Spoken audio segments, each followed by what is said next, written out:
Okay, hi. So, since I just showed you that one scene about falling in love, I'm going to show you two more scenes where two other directors tried to accomplish the same task, which is the moment two people fall in love. How do you show that cinematographically? Now, the next one we're watching is Becoming Jane, another one of my absolute favorite films because of the competence and imagination of the director and cinematographer and editor. So what we're going to see here is the moment that Jane falls in love with Tom Lefroy. Where they are is they're at a dance, and once again, you'll notice, just like in the one with Oscar Wilde, the same color palette, the same lighting palette, the same tungsten colors, the same saturated woods, golds, and eye level. It's all the same. So there you have an example of a piece of film vocabulary, a consonant that we use in our visual syntax. This tells us a lot of information just because of the quality of the costume. See the sheen right here on this guy's satin, for example. If he was wearing a cheap cotton shirt, you wouldn't get that. Okay, so here they are. So they've set us up here black and white. The costumers put white and black again with the white center. So actually, if you look at it, another very important aspect of framing is the triangle. So here we have a very nice triangle. 1, 2, 3. Okay, you're always looking to create triangles in your frames. Think of it, because the frame itself is a square. So what would make a dynamic counter to a square? A triangle. So it can teeter on it, you can invert it. Anyway, so here's the triangle. Black hair, white, white, white. Okay. And now we're going to go slow-mo. Now we're going to do some crossfades. You understand crossfades. But now, just like in Oscar Wilde, the camera's going to follow the one. She's going to do the 180 degree. Here she comes up to the camera, just like again, and walk away. Then they cut her from the y-axis, just like the guy walked across the room in Wilde. There's that cross, that interior wipe. So we get the sense that she is looking for someone, right? Just like in Oscar Wilde. Look at the similarities here. Back of her head, just like the guy we followed to the door. Vacant space in the center of the frame. Back walking this way, back to us. And then there's a very nice yellow and black background here. But these work as the interior columns right here. They're unimportant information surrounding the important information in the center. And he comes forth, just like Oscar Wilde did, on the z-axis. And we know that this is an important character because he's moving towards our other character. Here we go. Here he comes. There they go. Okay. Because these two are not in love, look at the framing. Her back is to us. We don't know what she's doing, but we see what this actor is doing, and he's not looking at her either. So we're assuming there's a discomfort between them. He's not smiling, so we're assuming she's not. We don't have access to her. We won't have access to her until she falls in love. Before that, she's going to be a brick wall, because she's a brick wall to everyone else, because she's in love with one man, and it's obviously not this one. White, black, okay? Now look what they've done. So, because they're not in love, we got this beautiful performance happening here that's giving us a lot of information, but they're also awkwardly placed on the out, like, he's actually falling out of frame. If you actually look at his shoulder, he's actually falling out of frame. And then we've got this dynamic triangle right here, and they're taking up a lot of the picture. So if we count 1, 2, 3, 4, 5 important heads on the first third, look at that. Every head is to the back except these two men. This one's a lot smaller, and he's taken by this. So what your eye is actually doing, because of that, is it's cutting the frame in half. This becomes one piece, and this group becomes the other. Now look, how do I know that for sure? How can I prove I know that? What do you see in that you've seen in everything else tonight? This, right here. You think that's by accident? Nothing in film is by accident. Right there, that divides the screen into thirds, and the dominant image is falling off the frame. Camera is moving around. Okay. Now cut to, now the music starts. Now, cut to. So we know that they're involved because she does that curtsy. So that tells us visually that this is a dance. The music changes. We get this blurry candelabra. Now the camera's going to tilt down from the candelabra, and we're going to follow the camera down to the dance floor. And following down, everyone's blurry, blurry, blurry. But there's movement. Now look at how they did this. Amazing. Oh, incidentally, this is also, I think, the best dance scene I've ever seen choreographed ever in a film. It obviously took so much thinking. So the camera has come down and settled on our man profile, not head on. He's acting his his magic key, his verb, his want is not a happy one. But did you also notice that what this choreographer did that's so fascinating is that the choreographer took the dancers in the scene and used them to rotate the camera. They're actually used as conveyor belts that push the camera around. And I'll show you what I mean. Like, for example, here, the camera tilts out. Watch. Okay, curtsy. Now watch. The dancers are going to move in tandem with the vector. Push down, land. Now look, these two men, did you see these two men? Camera comes down, they surround him, and do this. He stays stationary. Watch again. It's absolutely brilliant. Let's get to it. Any day now. There we go. Okay. One more time.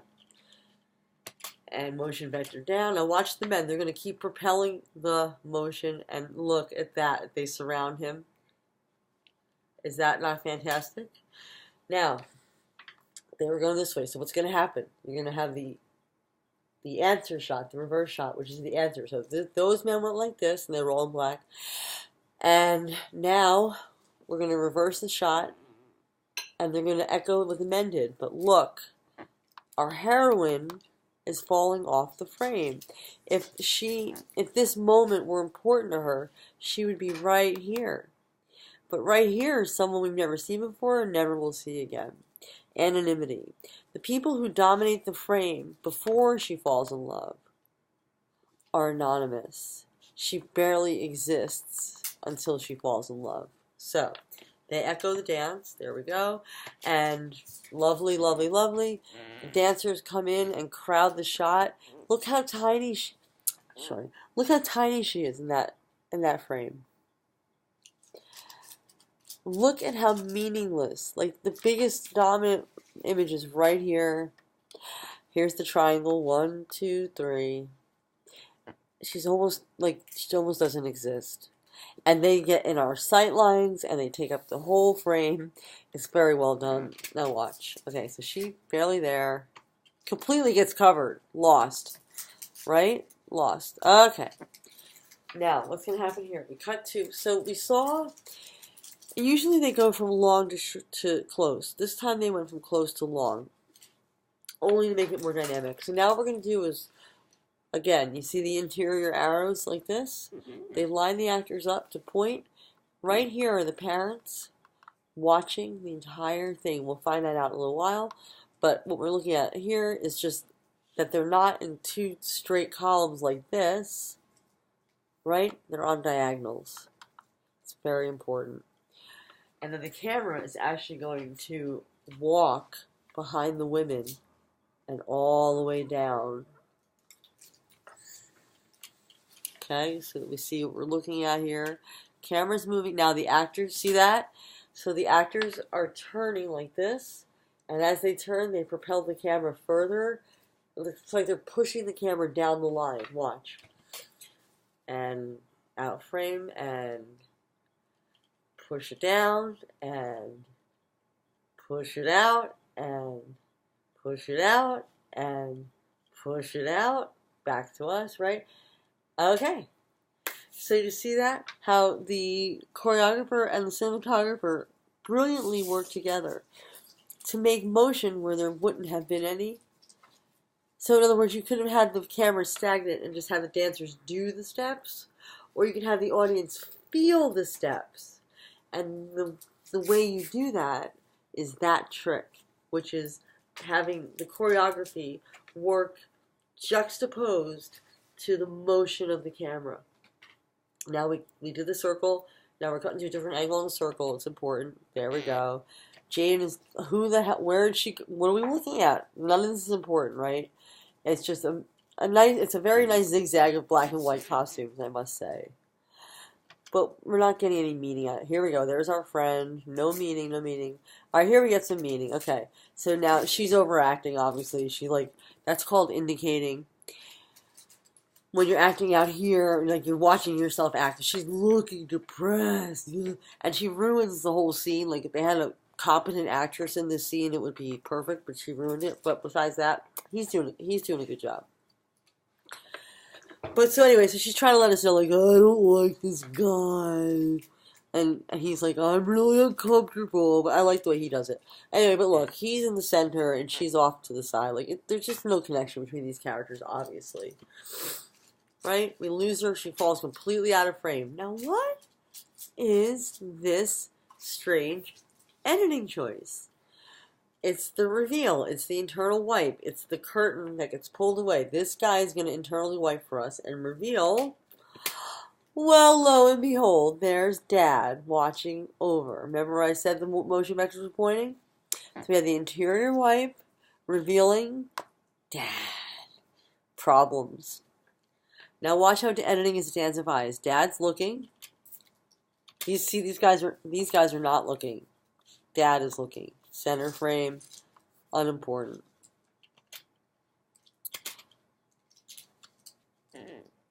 Just about in the frame. Everything else shallow depth of field. The only thing in focus is her. So your mind is looking for something to attach to. That's what you attach to. None of this is important, obviously. This is important, but look where they put the important information. That makes your mind think something's not quite right. Off balance, in other words. Interior wipe. Now see, he's in dead center. If he were off to the side, then the two of them would be having equal feelings. But she's the one who doesn't like him. He's the one being rejected. So they put him in the center. Here's the white, just like everything else. Right here, the interior frame. Right here, the vertical framing. Right here. See? So it tells you, it guides your eye, right? So what's important? This is all blurred out and unimportant. And he's left standing at a medium shot, looking like that. Nobody else in the shot. Very, very vulnerable. Okay, looks around. What does he do? He looks to the right. And then we have another interior wipe. And he's over here, and he looks to the right, and look who's there.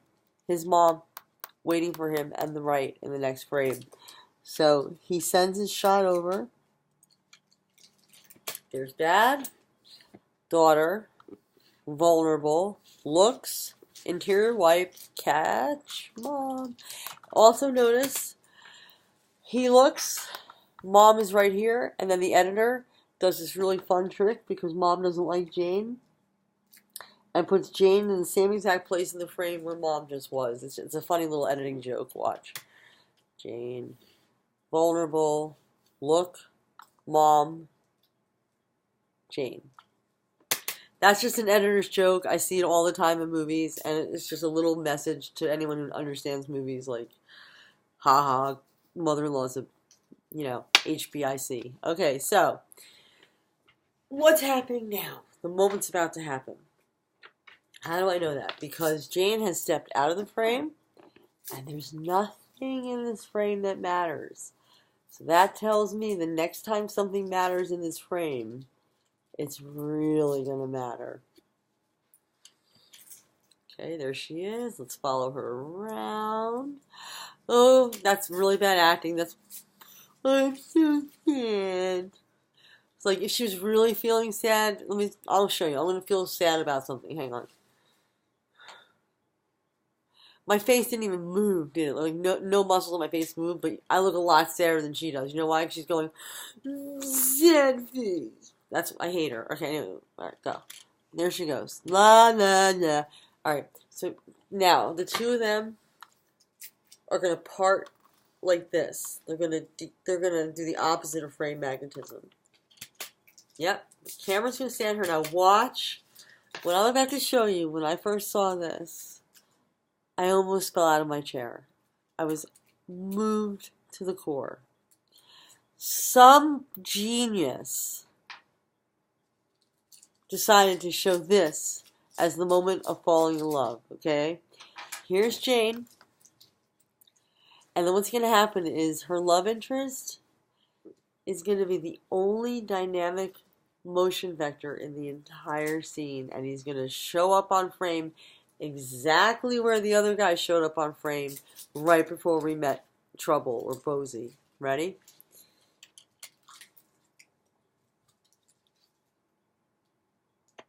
Hang on, I want to make sure you can see that. Yeah, you missed it. Let me do it again. Oh, shoot. Just a second. So she's over here. Right. She's over here in the frame.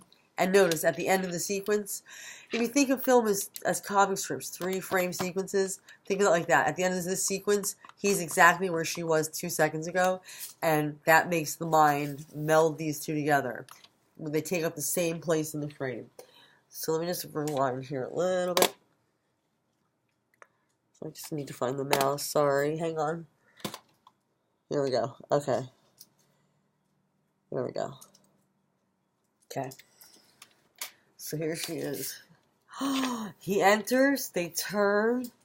What just happened? That's all I'm going to show you because the rest she ruins. But what's important is this director used a motion vector to make us feel the excitement of falling in love, because out of nowhere, we haven't seen him all night long, out of nowhere, her love interest shows up, and he shows up by entering the frame on that strong diagonal that I showed you in the other film. Right here.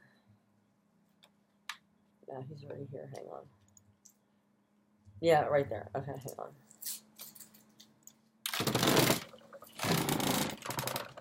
And he's going to enter dynamically, and whoosh! Is that sexy? That's so sexy. Then she ruins it with this stupid look. Look, watch. That's 13 different looks to express one feeling. He only has to look at her once. He's got it all under control. She's retarded. All right, now watch. The last thing I want to show you. This piece right here. Walking, walking, walking. Disappear. They disappear behind him. Privacy. It tells the mind like you're being a voyeur. You're looking at something sexual because they're getting hidden. But look.